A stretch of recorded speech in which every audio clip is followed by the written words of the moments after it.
मैं हूं प्रेम कुमार। आपका स्वागत है बातचीत के सेशन में। आज जिस महत्वपूर्ण विषय पर हम बातचीत करने वाले हैं, जिसमें आप शिरकत करेंगे, अपने सवाल रख सकते हैं, अपने डाउट्स रख सकते हैं, चर्चा को आगे बढ़ाने वाले फैक्ट्स रख सकते हैं और इस ये चर्चा अर्थपूर्ण हो, लाभकारी हो, यह मेरी कोशिश रहती है। इसकी मैं पूरी तैयारी करता हूं, आपसे बात करता हूं। आज जो विषय मैंने बातचीत के लिए रखी है वो ये है कि राम जन्मभूमि में शिलान्यास, राम मंदिर का शिलान्यास। अब तो मुहूर्त बदल लें, अब तो मुहूर्त बदल लीजिए। अब भी वक्त है, मुहूर्त बदल ले सकते हैं। और इसकी एक वजह है कि मैं ऐसा क्यों कह रहा हूं कि मुहूर्त बदलने की जरूरत है या मुहूर्त बदल लें। देखिए, मुहूर्त मानना और नहीं मानना व्यक्तिगत मामला हो सकता है। धर्म से जुड़ी हुई बात है, आस्था का विषय हो सकता है। इसे विश्वास भी बोल सकते हैं, कुछ लोग अंधविश्वास भी बोल सकते हैं। मगर जो लोग धर्म से जुड़े हुए हैं, अनुष्ठान से जुड़े हुए हैं और अनुष्ठान करते हैं, साधु समुदाय, ज्योतिषी, शंकराचार्य, महंत, जितने भी लोग इन चीजों को से जुड़े हैं और मानते हैं, उनके लिए मुहूर्त का बहुत महत्व होता है। तो मैं अभी मुहूर्त का महत्व समझाने नहीं बैठा, मैं ये बताने बैठा हूं कि मेरे व्यक्तिगत सोचने की बात नहीं है। ये उन लोगों के सोचने की बात है जो इस मुहूर्त को महत्वपूर्ण मानते हैं और उसका पालन करना चाहते हैं। ये सवाल उठाने से पहले कि इस मुहूर्त पर क्या इफ्स डाउट्स है, उसको भी मैं थोड़ा बहुत याद दिलाऊंगा।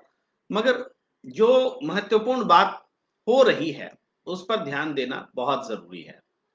पहली बात यह है कि 3 अगस्त रक्षाबंधन के दिन से ये भूमि पूजन अनुष्ठान जो है शुरू हो रहा है।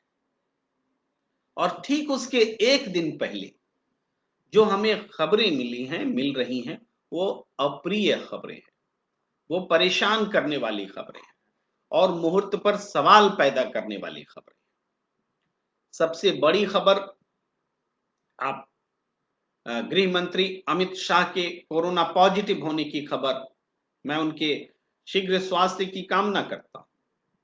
पर उनका बीमार होना, देश के गृह मंत्री का ऐन वक्त पर बीमार होना, अगर इकलौता मामला हो तो मैं मान लेता, ऐसी कोई बात नहीं है। देश में कोरोना काल है, कई लोग अलग अलग कॉर्नर से बीमार पड़ रहे हैं, तो गृह मंत्री भी हो गए तो बेनिफिट ऑफ डाउट हम दे सकते थे। पर देखिए, आज ही हमें खबर मिलती है, सेम डे की घटनाएं, कि उत्तर प्रदेश के कैबिनेट मंत्री कमल रानी वरुण जी का निधन हो गया। कोरोना से वो पीड़ित थी, 18 जुलाई से वो बीमार थी। और 18 जुलाई को भी मैं याद दिलाना चाहूंगा, 18 जुलाई की तारीख वो तारीख है जिस दिन राम मंदिर राम मंदिर के निर्माण की के लिए शिलान्यास की तारीख तय की गई। जो ये 5 अगस्त को होना है, जो 3 अगस्त को अनुष्ठान भूमि पूजन का होना है, ये सारी तारीखें तय की गई उसी दिन। किस दिन? 18 जुलाई। और 18 जुलाई को ही कमल रानी वरुण जी पॉजिटिव पाई गई थी, जिनका कि आज देहांत हो गया। ईश्वर उनको आ, अपनी शरण दें, अपनी शरण में रखें, ऐसी कामना करता हूं। आज ही उत्तर प्रदेश बीजेपी के अध्यक्ष स्वतंत्र देव सिंह कोरोना पॉजिटिव पाए गए। यह भी महत्वपूर्ण बात है। उत्तर प्रदेश जहां ये पूरा अनुष्ठान होना है, वहां भारतीय जनता पार्टी के प्रदेश अध्यक्ष पीड़ित हो जाते हैं। आज के ही दिन तमिलनाडु के राज्यपाल बनवारी लाल पुरोहित जी भी कोरोना से पीड़ित हो जाते हैं, ऐसी खबर हमें मिलती है। अब ये सारी घटनाएं एक साथ आज मिल रही हैं और हमें मुहूर्त मुहूर्त जब अच्छा होता है तो सारे संकेत अच्छे मिलने लगते हैं और मुहूर्त जब खराब होता है तो सारे संकेत विपरीत मिल रहे होते हैं। तो ये विपरीत जो संकेत हैं, मैंने इसलिए कहा कि सिर्फ ऐसा नहीं है कि देश के गृह मंत्री सिर्फ बीमार हुए, कोरोना पीड़ित हुए। कई घटनाएं हैं जो ये हमें सोचने के लिए बाध्य कर रही हैं। हम ये भी देखें कि 18 जुलाई को जब ये तय हुआ कि 5 अगस्त को शिलान्यास होना है, तो उसके तुरंत बाद आप देखेंगे 21 जुलाई को 18 जुलाई को कमल रानी वरुण जी बीमार हुई थी और आज डेथ हो गया, और 21 जुलाई को 3 दिन बाद, 18 के 3 दिन बाद मध्य प्रदेश के राज्यपाल मध्य प्रदेश के राज्यपाल रहे, बीजेपी के बड़े नेता थे, लालजी टंडन जी का निधन हो गया। लखनऊ में ही हुआ, उत्तर प्रदेश में ही हुआ, यहीं के रहने वाले थे, यहाँ के बड़े नेता रहे, कई बार सांसद रहे, मंत्री रहे। उसके बाद 25 जुलाई को खुद मुख्यमंत्री शिवराज सिंह चौहान कोरोना से पीड़ित हो गए। ये वो घटनाएं हैं जो मैं याद दिला रहा हूं, सीक्वेंस जब से शिलान्यास की तारीख हुई है उसके बाद से एक के बाद एक घटनाएं कैसे घट रही हैं। और 1 अगस्त को अमर सिंह नहीं रहे, वो बड़े नेता थे, इन दिनों बीजेपी के साथ थे, राज्यसभा के सदस्य थे। जयप्रदा जी को उन्होंने आजम खान के खिलाफ बीजेपी के टिकट पर चुनाव लड़ाया था, उनका भी निधन हुआ। और इन सब चीजों को पर हम बात करते हैं, और भी जो आंकड़े हैं उन पर भी हम बात करेंगे। जैसे सिर्फ आप देखें अयोध्या में, तो क्या अयोध्या, इसके भी संकेत आपको याद होंगे कि अयोध्या में जो राम मंदिर का मुख्य पुजारी हैं प्रदीप दास जी, वो कोरोना संक्रमित हो गए। इसी परिसर में जो सुरक्षा में लगे हुए लोग थे, 16 पुलिसकर्मी संक्रमित हो गए। कुल मिला के 40 से ज्यादा लोग संक्रमित हुए और ये सब इसी दौरान हुआ है। ये सारे सिम्टम्स ये बता रहे हैं कि मुहूर्त अच्छा नहीं है, लेकिन विद्वानों की कई लोगों ने इसे अच्छा समझ करके ही ये मुहूर्त रखा होगा। तो मैं उन बातों पर भी रोशनी डालना चाहता हूं कि ये जो मुहूर्त है कैसे और किन परिस्थिति में रखा जाता है, रखा गया है। ये जो अभिजीत मुहूर्त कहा जा रहा है कि इस मुहूर्त में अच्छे कार्य किए जाते हैं, और ये जो 12:15 और ऑनवर्ड्स जो समय है, वो समय मुहूर्त अच्छा मुहूर्त है। तो मैं इसे आपको थोड़ा सा समझाना चाहता हूं, बताना चाहता हूं, पता आपको भी हो सकता है और नहीं भी हो सकता है। देखिए 24 घंटे में 30 मुहूर्त माने गए हैं, रात के 12 घंटे और दिन के 12 घंटे, सूर्योदय और सूर्यास्त के इस तरफ एक तरफ दिन और दूसरी तरफ रात। तो सूर्योदय और सूर्यास्त के बीच अगर हम दिन लेते हैं तब भी 15 मुहूर्त होते हैं, और अगर रात का पक्ष लेते हैं तब भी 15 मुहूर्त होते हैं। तो ये 15 मुहूर्त 12 घंटे में, इसका मतलब इसको मिनटों में अगर बांटे तो 1 घंटा से कम 48 मिनट का एक मुहूर्त होता है। तो सूर्यास्त और सूर्योदय के बीच, ठीक बीच में, ठीक मध्य में, जो दोनों के बीच का जो समय है उसके ठीक मध्य का जो समय होगा, उसके 24 मिनट पहले, 24 मिनट बाद, 24 सेकंड पहले, 24 सेकंड बाद, ये जो होता है मुहूर्त, ये इस अभिजीत मुहूर्त का काल है और इसको शुभ माना गया है। ये माना गया है कि जब ऐसे दिन में जब मुहूर्त नहीं मिल रहे हो, तब भी इस दौरान इसको आप मुहूर्त मान के काम करें तो दैवी कृपा होती है और सारी बाधाएं दूर हो जाती। तो ये मुहूर्त जो है हर रोज होता है, ये 5 तारीख, 3 तारीख, 4 तारीख से इसका कोई मतलब नहीं। ये मुहूर्त हर रोज होता है। बात समझ में आ रही है?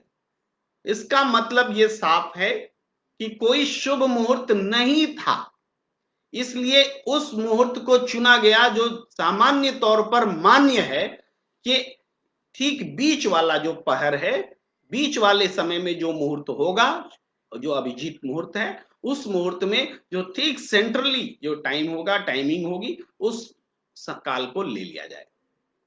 तो इसमें 32 सेकंड का समय निकाला गया है, जबकि वो चांदी की ईंट प्रधानमंत्री जी शिलान्यास के तौर पर रखी। ये 32 सेकंड भी बहुत सुरक्षित होकर निकाला गया है, क्योंकि एक्चुअली ये 24 सेकंड इधर और 24 सेकंड उधर 48 सेकंड का समय होता है। लेकिन मुहूर्त में चूंकि कहीं कोई गलती ना हो जाए, कोई त्रुटि ना हो जाए, इसलिए इसको 48 न करके 32 सेकंड रखा गया, ताकि 48 माने 24 घंटे पहले शुरू हो और 24 सेकंड, क्षमा कीजिए, 24 सेकंड पहले और 24 सेकंड बाद जब हम शुरू करें या अंत करें, तो इसके बीच ही ये शुभ कार्य हो, इसको सुनिश्चित करने के लिए ये 32 सेकंड का समय रखा गया। तो अब ये हम कहना चाहते हैं कि ये तो हर दिन शुभ मुहूर्त निकलता है ना, हम तो किसी भी दिन ऐसा कर सकते थे, और जब किसी भी दिन कर सकते थे तो 5 अगस्त को ही क्यों करेंगे? ये मैं सवाल उठा रहा हूं। क्या इसीलिए कि इस दिन एक राजनीतिक पार्टी को अपने एक राजनीतिक निर्णय का 1 साल पूरा होने का जश्न मनाना है, उससे इसको कनेक्ट करना है, शौर्य भाव पैदा करना है, अपने आप में विजयी भाव पैदा करना है? अगर ये बात है तो मन में खोट है। धार्मिक अनुष्ठान ऐसे खोट मन में रख करके नहीं किए जाते, चाहे धर्म कोई हो। पवित्र मन से, अच्छे उद्देश्य के साथ, अच्छी भावना के साथ जब तक हम धार्मिक कार्य से नहीं जुड़ते हैं, तब तक धार्मिक कार्य अपने मकसद को नहीं प्राप्त होता है। ये बात साफ है, और ये बात मैं कोई नई बात नहीं कह रहा हूं, ये बात बहुत जमाने से साफ है।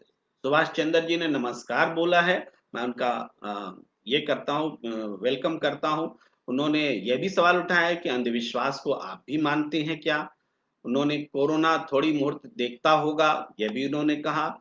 यह भी पूछा उन्होंने कि क्या आप पंडित जी हैं? और फिर वो और भी बात कर रहे हैं, और संभवतः और भी सवाल उठाएंगे।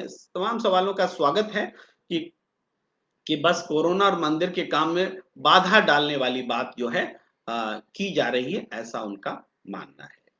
तो मैं अपनी बात रखता हूं, आपका मानना हो सकता है, आप मानिए, आपका आदर है, पर मैं अपनी बात रखता हूं, और ये बात मेरी अनुभूति की हुई नहीं है, ये समाज का एक बड़ा हिस्सा इस बात को महसूस कर रहा है, बात रख रहे हैं लोग, और वो चीजें घटित हो रही हैं।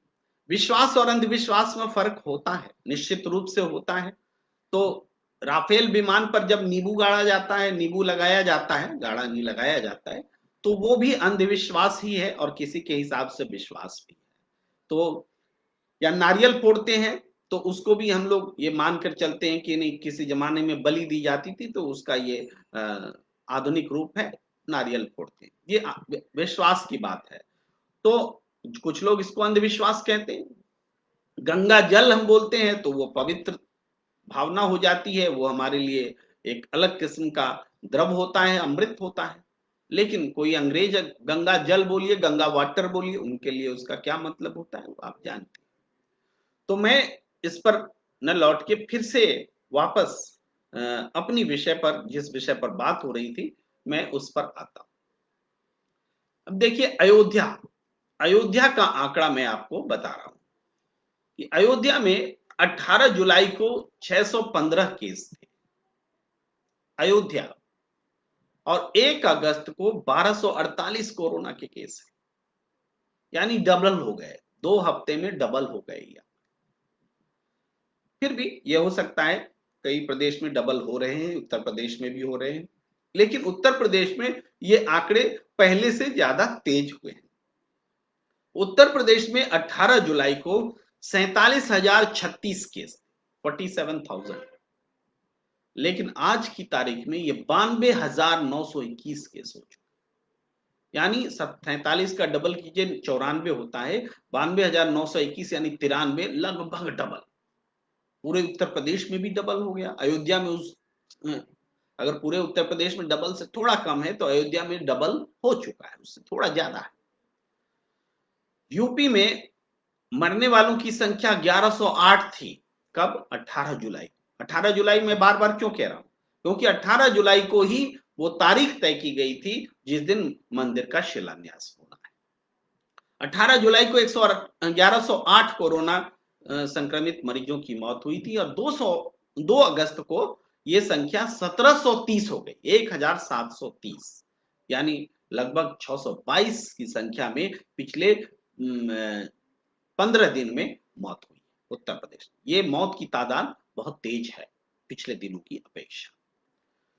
अब देश के पैमाने पर भी फिगर आप देख सकते हैं कि 18 जुलाई को देश में 10,77,859 कोरोना के मरीज थे। 10 लाख 18 जुलाई, और 37,000 से ज्यादा पॉजिटिव केस तब डेली बेसिस पर आ रहे थे। उस दिन का आंकड़ा जो था 37,000 बढ़ गया था। अगर हम 1 अगस्त का आंकड़ा लेते हैं कल रात तक का, तो 17,52,171 कोरोना के मरीज हो चुके हैं 1 अगस्त को। और पर डे बेसिस पर देखें तो ये काउंटिंग 55,000 कोरोना पेशेंट्स की हो चुकी। तो ये जो 15 दिन का आंकड़ा है 18 जुलाई के बाद का पूरे देश में अब तक का सबसे ज्यादा, सबसे तेज, सबसे बड़ा आंकड़ा है। ये 18 जुलाई से 1 अगस्त के बीच, यानी 14 दिन में, 2 हफ्ते में ये 7 लाख से ज्यादा, 7 लाख से ज्यादा संक्रमण हुआ है सिर्फ 14 दिन में। यानी एवरेज 50,000 का संक्रमण पिछले 14 दिन से चला है। ये बहुत बड़ा आंकड़ा है। तो इसको भी मैं उसी कड़ी में जोड़ रहा हूं कि 18 जुलाई के बाद से स्थिति बद से बदतर होती जा रही है। 18 जुलाई को 26,815 मरीजों की मौत हुई। 1 अगस्त को 37,405 लोगों की मौत हो चुकी है। 1 अगस्त को नहीं, 1 अगस्त तक। अगर 18 जुलाई तक समझिए, को नहीं, उस पर्टिकुलर डेट के लिए मैं नहीं कर रहा हूं। 18 जुलाई तक अगर 26,815 फिगर था तो 37,405 का फिगर 1 अगस्त तक है। तो 15 दिन में 11,000 मौत हुई है। अभी तक कोरोना काल में इतनी बड़ी संख्या में मौत का आंकड़ा भी हमने नहीं सुना। 15 दिन में 11,000 मौत। और ये सब मैं 18 जुलाई के बाद से काउंट कर रहा हूं। 18 जुलाई के बाद से आप देखेंगे कि ये लगातार जो घटनाएं घटी हैं, मैं ये नहीं कहता, मेरा कोई न अख्तियार है, न दावा है, न विश्वास है कि ये मुहूर्त को मैं जानता हूं, मानता हूं या यकीन करता हूं, ऐसा कोई दावा नहीं। मैं ये कह रहा हूं कि ये जो मान्यता है कि जब शुभ मुहूर्त होता है तो शुभ घटनाएं साथ साथ होती हैं, उसके संकेत मिलने लगते हैं, और मुहूर्त जब अशुभ होता है तो अशुभ घटनाओं के संकेत मिलने लगते हैं। मैं ये बात आपको मध्य प्रदेश में जब सरकार बनी थी शिवराज सिंह चौहान की, वहां से भी कनेक्ट करता हूं। तब भी शुभ मुहूर्त नहीं था। कई ज्योतिषियों ने सवाल उठाए थे कि मुहूर्त शुभ नहीं है, लेकिन तब भी राजनीतिक मजबूरी थी, क्योंकि देश को लॉकडाउन में भेजना था, जल्दी से जल्दी भेजना था। तो 23 मार्च को शिवराज सिंह चौहान को जल्दबाजी में मुख्यमंत्री पद की अकेले अकेले शपथ दिला दी, किसी तरह सरकार बना लो, क्योंकि कमलनाथ की सरकार वो गिरा चुके थे। तो राजनीतिक मकसद को पाने के लिए उन्होंने ये काम किया, और नतीजा आप देख रहे हैं। जिन्होंने शपथ दिलाई वो आज इस दुनिया में नहीं है, और जिन्होंने शपथ ली वो भी कोरोना की चपेट में। हालांकि आज शुभ खबर आ रही है कि वो शायद कल अस्पताल से छूट जाए। मैं भी उनकी शीघ्र स्वस्थ होने की कामना करता हूं। पर ये चीजें कि राजनीतिक मकसद को धार्मिक अनुष्ठान से जोड़ना, जबरदस्ती मुहूर्त को नहीं होने देना और इस काम में, क्षमा कीजिए, साधु समुदाय का, संत समुदाय का इस्तेमाल करना। संत समुदाय अपने आप को इस्तेमाल कैसे होने दे रहा है? अब मैं थोड़ा सा विषयांतर करता हूं, इसी विषय से जुड़ते हुए इस बात को बढ़ाता हूं, क्योंकि मैं कंटेंट पर रहना चाहता हूं, मैं इधर उधर की बातें नहीं करना चाहता। तो मैं ये कह रहा हूं कि जो साधु संत समुदाय धर्म को के अनुष्ठानों में मुहूर्त को इतना अहमियत देता आया है, वह इस पर खामोश कैसे रह गया? ये बड़ी चिंता का सवाल है।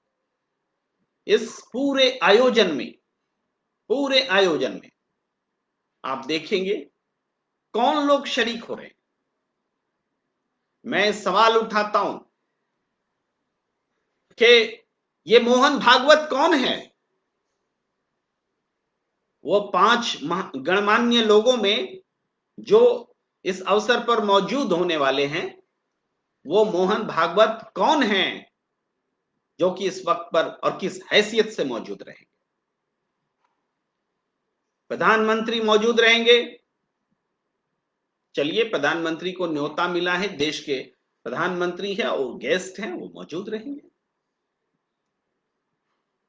आपको राज्यपाल मौजूद होंगे, क्योंकि अयोध्या नगरी उत्तर प्रदेश में है, उत्तर प्रदेश की राज्यपाल मौजूद रहेंगी। मुख्यमंत्री मौजूद रहेंगे, वो योगी भी हैं, सन्यासी भी हैं और मुख्यमंत्री भी हैं, उनकी भी मौजूदगी, कोई सवाल नहीं उठता। जो तीर्थ ट्रस्ट है, राम मंदिर तीर्थ ट्रस्ट, उसके प्रमुख मौजूद रहेंगे, वो चूंकि सर्वे सर्वा है, उनकी भी मौजूदगी अवश्यम भावी है, होनी चाहिए। लेकिन ये मोहन भागवत कौन है? साधु हैं, संत हैं, प्रधानमंत्री हैं, राज्यपाल हैं, तीर्थ के में उनका योगदान है कि भागीदारी है, क्या है? वो क्यों रहेंगे? ये सवाल साधु संत समुदाय को पूछना चाहिए। क्यों उन्होंने इन्हें विशिष्ट अतिथि बोलकर आमंत्रित किया? क्योंकि छूट तो बहुत लोग रहे हैं जिनको प्राथमिकता दी जानी चाहिए थी। क्यों? इसलिए नहीं, क्यों तो मैं एबीसीडी किसी को भी विशिष्ट अतिथि बुलाया जा सकता है, लेकिन कई लोगों को नजरअंदाज करके जो बुलाया जाता है, तब यह गलत होता है। देश में जो शंकराचार्य हैं, शंकराचार्य से बड़ा तो हिंदू धर्म में कोई नहीं होता है। शंकराचार्य की कहीं कोई भूमिका ही नहीं है इस अनुष्ठान में, कोई भूमिका नहीं रखी गई, उनसे पूछा तक नहीं गया है, बातचीत तक नहीं की गई है। और ये बात वो अपनी व्यथा इधर उधर मीडिया में बता रहे हैं।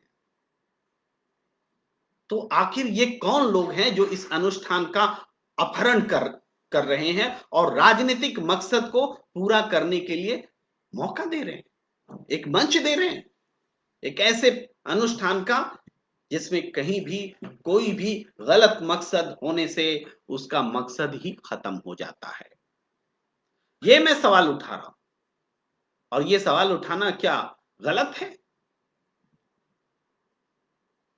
ये सुभाष चंद्र जी कह रहे हैं कि संघ प्रमुख हैं वो, तो वो हंस भी रहे हैं। मोहन भागवत कौन है, गजब हैं, वो हम पर हंस रहे हैं, मेरे अल्प ज्ञान पर हंस रहे हैं। तो उनको अधिकार है हंसने का, हंस सकते हैं। लेकिन आरएसएस कौन है? आरएसएस का क्या हिंदू धर्म का हिस्सा है? क्या आरएसएस का की कोई भूमिका है साधु संतों में? आरएसएस कौन है? एक सांस्कृतिक संगठन है जो पर्दे के पीछे से राजनीतिक कार्य करता है।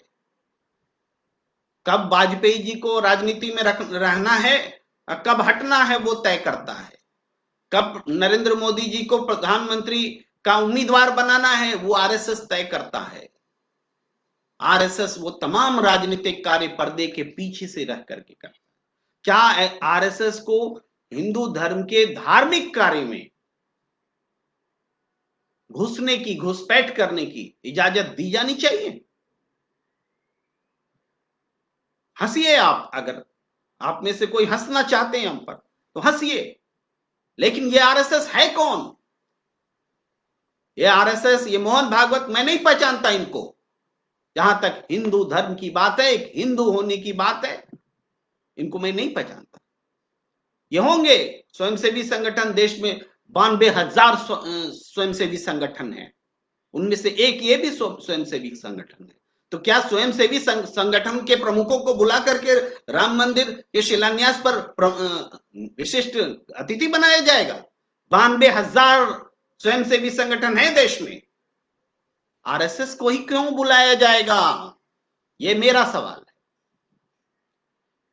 तो इस तरीके से ये प्रश्न है, ये ऐसा पूरा लगता है कि मुहूर्त को जानबूझ करके मुहूर्त की अनदेखी की गई है। और एक बात तो मैं भूल रहा था मुहूर्त की जब चर्चा हो रही थी, कि बुधवार का दिन, खासकर बुधवार के दिन ऐसे अनुष्ठान नहीं होते हैं, खास तौर पे नहीं होते हैं।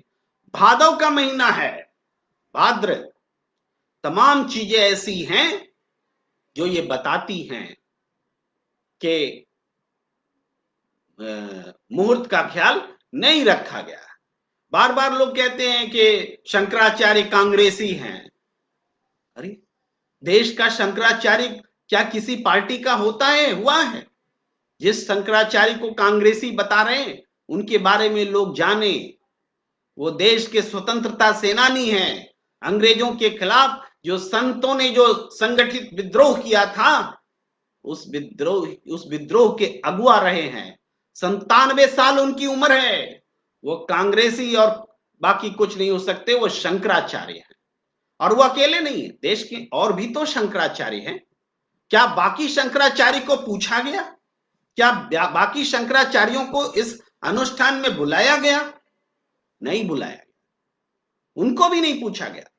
तो इस अनुष्ठान पर एक ट्रस्ट बना करके, ट्रस्ट में बीजेपी, विश्व हिंदू परिषद, उनसे जुड़े हुए लोगों को बिठा करके और कुछ एक लोगों को मजबूर और विवश करके एक गलत मुहूर्त पर राम मंदिर का शिलान्यास होने जा रहा है। और उसके परिणाम अब तक जो सामने आए हैं, दिख रहे हैं, ये अशुभ लक्षण शुरू हो चुके हैं। और जब ये, अगर ये सच है, ये अशुभ लक्षण अगर सच है, तो इसके दुष्परिणाम भी होंगे ही, कोई रोक नहीं सकता। ये तो मैं भी आपसे बात करके ये चर्चा खत्म हो जाएगी, लेकिन आगे आप इस बातचीत को याद कीजिएगा, आप खोजिएगा कि प्रेम कुमार ने कभी कुछ कहा था, कुछ बताया था, कुछ चर्चा की थी, और इस वीडियो का महत्व तब आपको समझ में आएगा। तो इस विषय पर मैं आज इतना ही बोलते हुए, एक बार अपील करते हुए कि वक्त अब भी है आपके पास।